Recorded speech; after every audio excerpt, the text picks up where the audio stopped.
Showtime!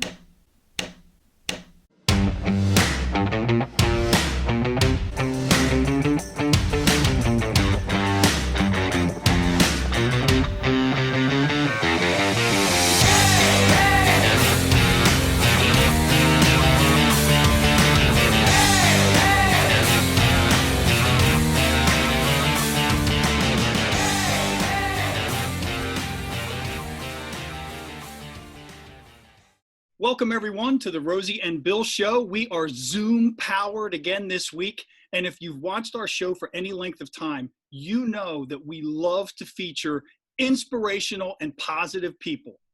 Tonight, we're going to take that to an entirely new limit because we've got a guest who has an incredible list of accomplishments this wide. And what's even more impressive, he's only 15. He is an honor student, a high school athlete, a musician, and oh, did we mention that he has been a working actor in Los Angeles since the ripe old age of 3? Please welcome to the Rosie and Bill Show, Gunnar Sizemore. Gunnar, thank you so much for thank you for having me. Oh, it's our pleasure because I'll tell you, you really are an inspiration. It's very rare to find someone who is so accomplished and so well-rounded at such a young age.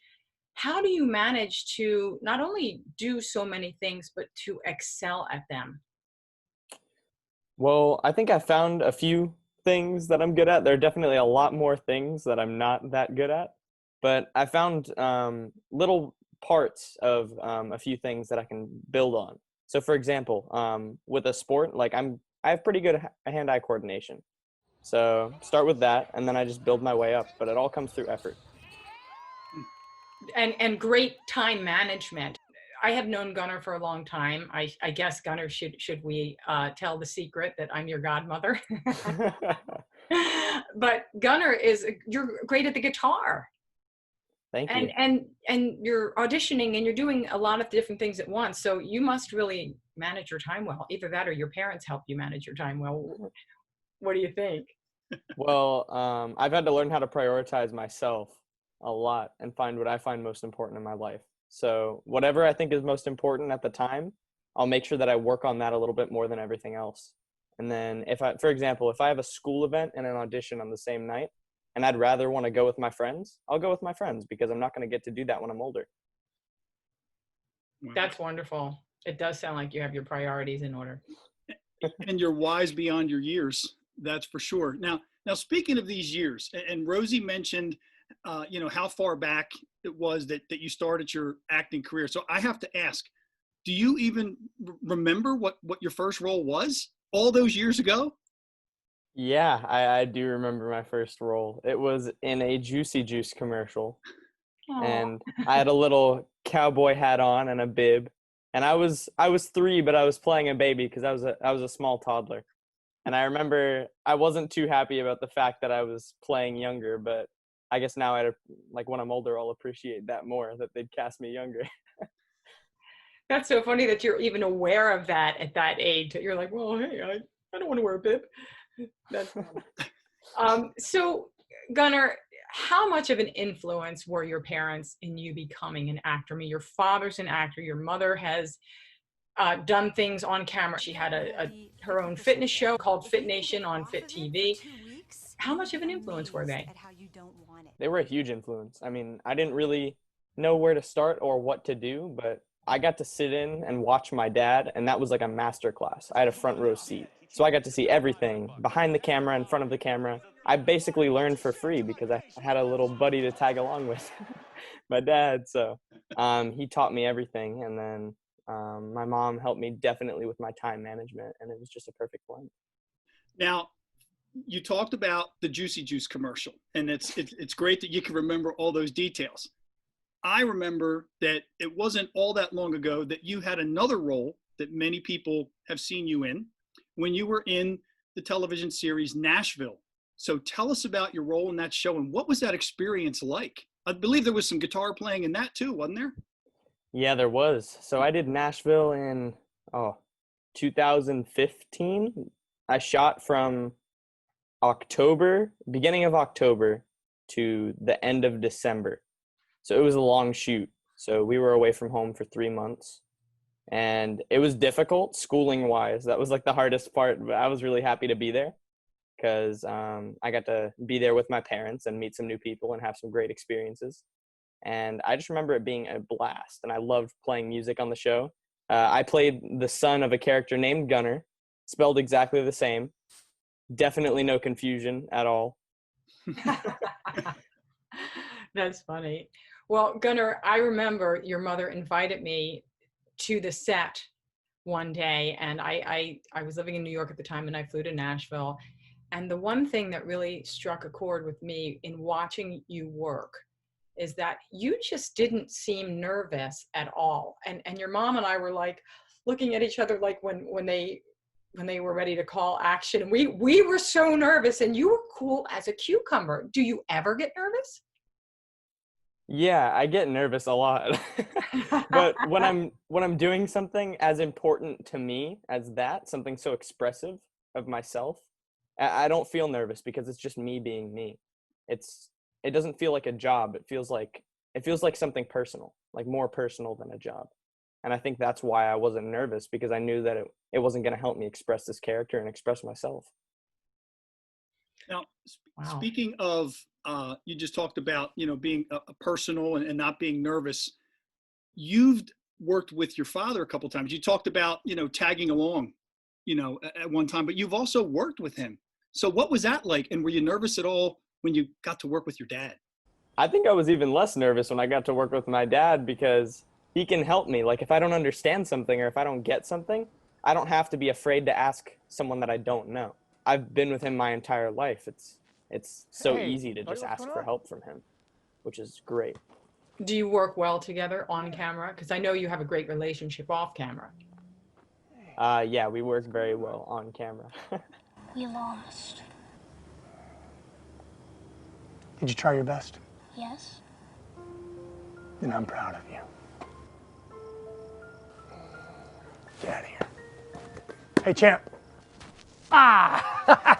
Let's go see Mama. Let's go. Go, go, go, go, go. I have heard you say before that your path has kind of steered away from the on-camera stuff, even though you have had quite a bit of success in that way. And now you're doing a lot of voice work in animation. What is that like? I mean, you've played Bao in Kung Fu Panda and the lead in Nickelodeon's Lucky. What is that like? And how do you prepare is there a difference in how you prepare for voice and on-camera acting?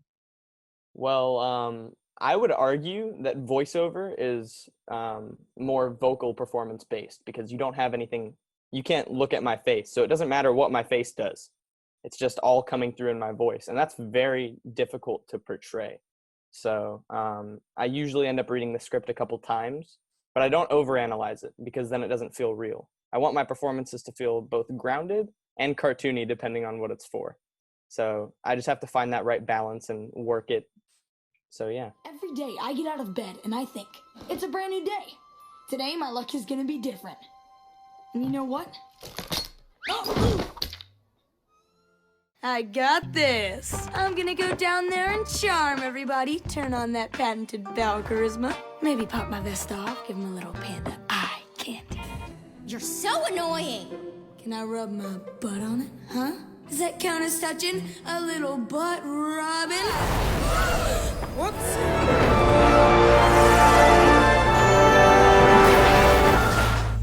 Oh man, how come I'm the turtle? Do you have something with like Ultraman or something coming out? Yeah, I did a Netflix anime series called Ultraman, and then I've also done a lot of stuff for Cartoon Network.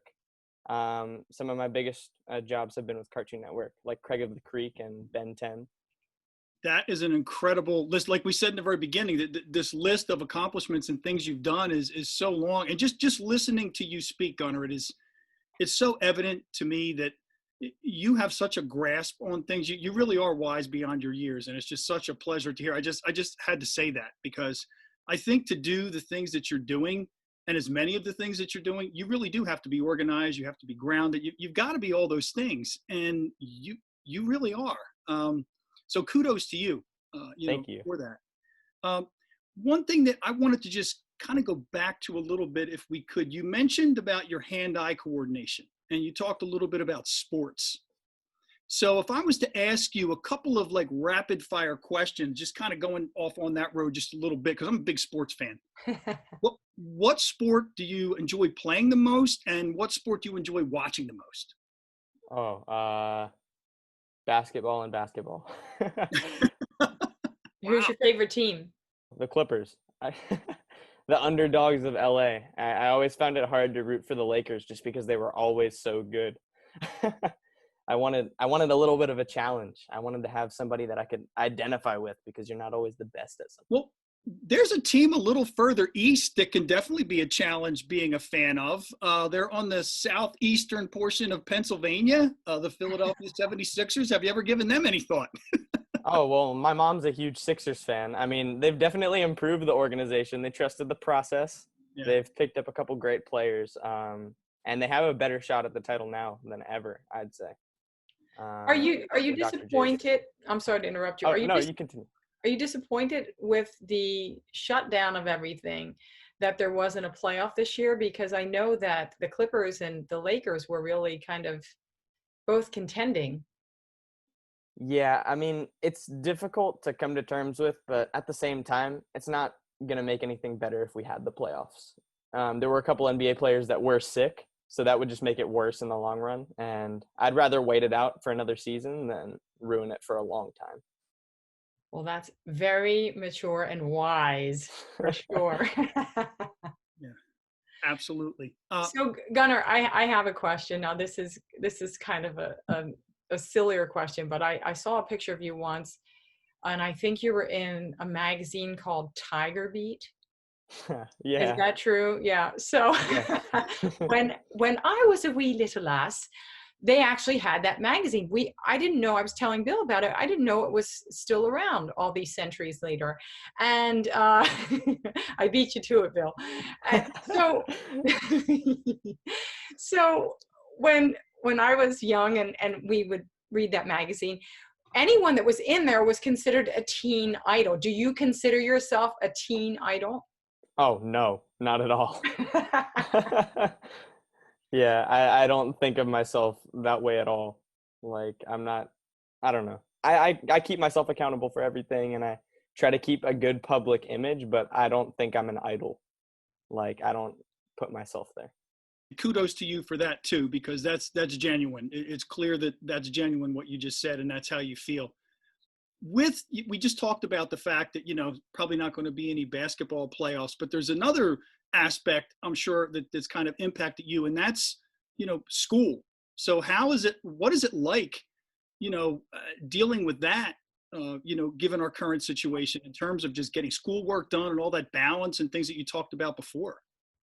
So school has been very interesting for the past 2 months, but it hasn't been bad. So that's good. My high school, Providence High, we started practicing for this about 2 weeks before quarantine happened.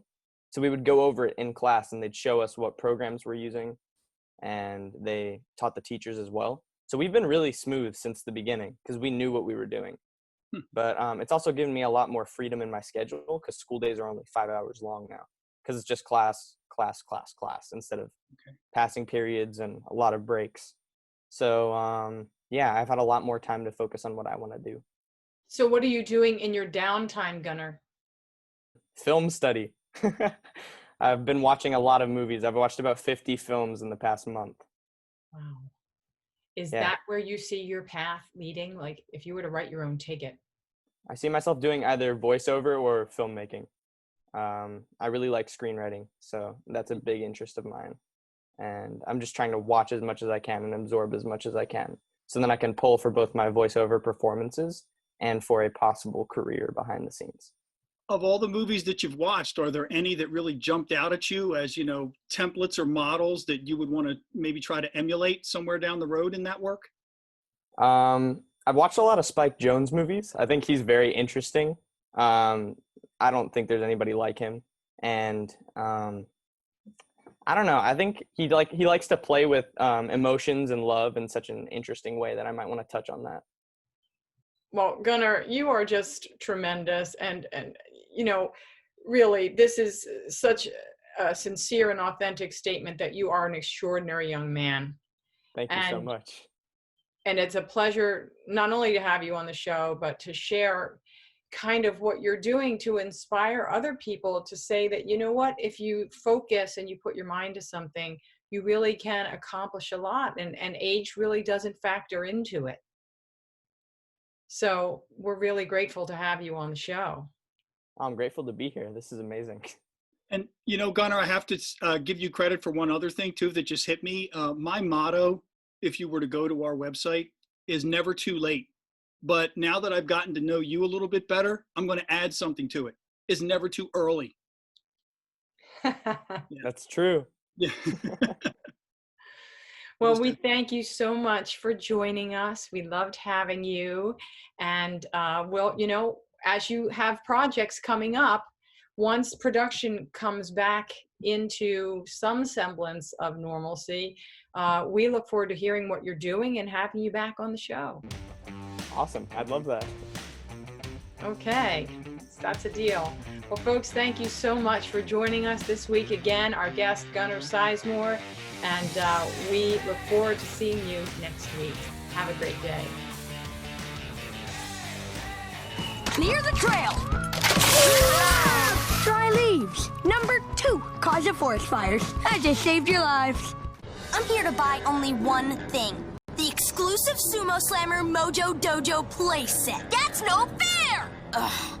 Being this close to common people gives me hives.